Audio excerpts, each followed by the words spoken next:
3 കോടി രൂപ നൽകിയാൽ മന്ത്രിയാക്കാമെന്ന ഫോൺ കോളിൽ പരാതിയുമായി എലത്തൂർ MLA വിദ്യാ ബാലകൃഷ്ണൻ. വയനാട് MPയുടെ ഓഫീസിൽ നിന്ന് വിളിക്കുന്നുവെന്നാണ് വിദ്യാ ബാലകൃഷ്ണനെ ഫോൺ വിളിച്ച ആൾ പരിചയപ്പെടുത്തിയത്. വ്യാജ സന്ദേശമാണെന്ന് മനസ്സിലാക്കി MLA സൈബർ സെല്ലിൽ പരാതി നൽകി. ജൂലൈ 6-നാണ് വാട്സപ്പ് വഴി എലത്തൂർ MLA വിദ്യാ ബാലകൃഷ്ണന് കോൾ വന്നത്.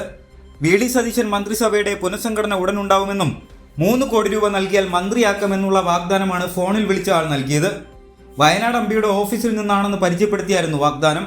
പണം നൽകാമെന്ന് പറഞ്ഞ വിദ്യ പിന്നീട് സൈബർ സെല്ലിൽ പരാതി നൽകുകയായിരുന്നു.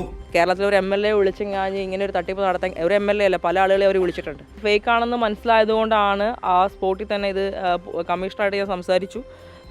അതുമായി ബന്ധപ്പെട്ട ചില പാർട്ടി ലീഡർഷിപ്പായിട്ട് ചില ആളുകളോട് സംസാരിച്ച് അവരുടെ നിർദ്ദേശപ്രകാരമാണ് ഇത് പരാതി കൊടുത്തിട്ടുള്ളത്.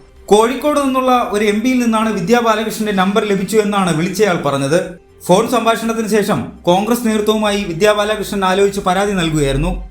ഡൽഹിയിൽ നിന്നാണ് കോൾ വന്നതെന്ന് സൈബർ സെല്ലും സ്ഥിരീകരിച്ചിട്ടുണ്ട്. കൈരളി ന്യൂസ്, കോഴിക്കോട്.